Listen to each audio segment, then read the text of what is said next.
Hello friends, hi, welcome to my food friend. ఈరోజు ఈ వీడియోలో సూపర్ టేస్టీ అటుకులతో చేసి స్వీట్ రెసిపీని చూపిస్తున్నాను. ప్రసాదంలో పెట్టడానికైనా అప్పటికప్పుడు చేసుకొని తినడానికైనా చాలా మంచి రెసిపీ అని చెప్పొచ్చండి. మరి ఇంకా లేట్ చేయకుండా జస్ట్ 10 మినిట్స్లో చేసే ఈ అటుకుల ప్రసాదాన్ని ఎలా ప్రిపేర్ చేయాలో చూసేద్దాం పదండి.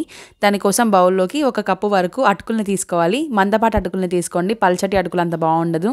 ఈ అటుకుల్లోకి వాటర్ని వేసుకొని 1-2 సార్లు వాష్ చేసినట్లుగా చేసుకొని వాటర్ అంతా కూడా పిండేసి పక్కన ఉంచుకుంటే సరిపోతుందండి. వేరొక బౌల్లోకి తీసి పక్కన ఉంచేసుకోండి.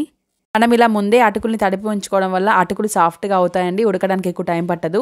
ఇంకా నెక్స్ట్ అంతే స్టవ్ మీద ప్యాన్ తీసుకొని అందులోకి 1/2 కప్పు వరకు బెల్లాన్ని వేసుకోవాలి. 1 కప్పు అటుకులకి 1/2 కప్పు బెల్లం అయితే కరెక్ట్గా సరిపోతుంది. అందులోకి 1/4 కప్పు కంటే కొద్దిగా తక్కువగానే వాటర్ని వేసుకుంటున్నాను. ఇంకా ఈ స్వీట్ రెసిపీ చేయడం కోసం మనం పాకం పట్టాల్సిన అవసరం కూడా లేదండి. బెల్లం అనేది వాటర్లో పూర్తిగా కరిగిపోతే సరిపోతుంది. ఇలా బెల్లాన్ని వాటర్లో బాగా కరిగించుకున్న తర్వాత మనం వడగట్టుకోవాలి కూడా ఈ వాటర్ని. ఇలా వచ్చిన తర్వాత స్టవ్ ఆఫ్ చేసుకొని పక్కన ఉంచేసుకోండి, వడగట్టు పెట్టుకోవాలి. నెక్స్ట్ ఇంకా అలాగే వేరొక ప్యాన్ తీసుకొని అందులోకి 2 టీ స్పూన్ల వరకు అందులోకి నెయ్యిని కానీ ఆయిల్ని కానీ వేసుకొని మనం ముందుగా కట్ చేసి పెట్టుకున్న డ్రై ఫ్రూట్స్ని యాడ్ చేసుకుందామండి.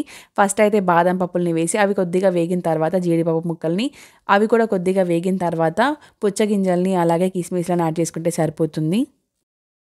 ఈ డ్రై ఫ్రూట్స్ అన్నీ మంచి గోల్డెన్ కలర్లోకి చేంజ్ అయిన తర్వాత వేరొక ప్లేట్లోకి తీసుకొని పక్కన ఉంచేసుకోండి. ఈ స్వీట్లో మాత్రం డ్రై ఫ్రూట్స్ కొద్దిగా ఎక్కువ ఉంటేనే బాగుంటుందండి. టేస్ట్ మధ్య మధ్యలో తగులుతూ చాలా బాగుంటుంది స్వీట్ రెసిపీ. పోహా సాఫ్ట్గా ఉంటుంది కాబట్టి ఇలా మధ్య మధ్యలో డ్రై ఫ్రూట్స్ తగులుతుంటే చాలా బాగుంటుంది తినడానికి.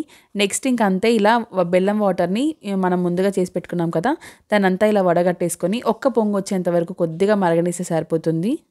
ఇలా మరుగుతున్నప్పుడే ఇందులోకి 1/2 టీ స్పూన్ వరకు ఇలాచీ పౌడర్ని యాడ్ చేసుకొని కలుపుకొని మనం ముందుగా నానబెట్టి పక్కకు పెట్టుకున్న పోహాలను యాడ్ చేసుకోవాలి. డైరెక్ట్గా అలా వేయకుండా ఇలా చేతితో నలుపుతూ వేస్తే విడివిడిగా బాగుంటుంది. ఈ ప్యాన్లోకి యాడ్ చేసుకున్న పోహాని ఎక్కువసేపు ఉడికించాల్సిన పని లేదండి. జస్ట్ ఒక 2 to 3 మినిట్స్ పాటు ఉడికించుకుంటే సరిపోతుంది. ఈ బెల్లం పాకం అంతా కూడా పోహా అబ్జర్వ్ చేసుకునేంత వరకు కలుపుకుంటూ ఉడికించుకుంటే సరిపోతుంది. ఇలా మంటని లో టు మీడియం ఫ్లేమ్లో ఉంచేసి ఒక 2 మినిట్స్ పాటు కలిపేసుకోండి. ఆ తర్వాత మనం ముందుగా వేయించి పెట్టుకున్న డ్రై ఫ్రూట్స్ని ఇందులోకి యాడ్ చేసుకుంటే సరిపోతుంది. డ్రై ఫ్రూట్స్ యాడ్ చేసుకున్న తర్వాత అంతా కూడా ఒకసారి కలిపేసుకొని వేడివేడిగా సర్వ్ చేసుకుంటే చాలా బాగుంటుందండి టేస్ట్. ప్రసాదం చేయడానికి అయితే మంచి రెసిపీ అని చెప్పొచ్చు. జస్ట్ 10 నిమిషాల్లో అయిపోతుంది ఈ రెసిపీ అయితే. చాలా సింపుల్ రెసిపీ, ఎవరైనా కూడా ఈజీగా చేసేయచ్చు. టేస్ట్ కూడా చాలా బాగుంటుంది.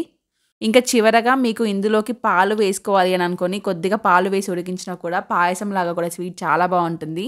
ఆ రెసిపీ లింక్ కూడా డిస్క్రిప్షన్లో ఇస్తాను, కావాలంటే వెళ్ళి చూడండి. Thank you for watching.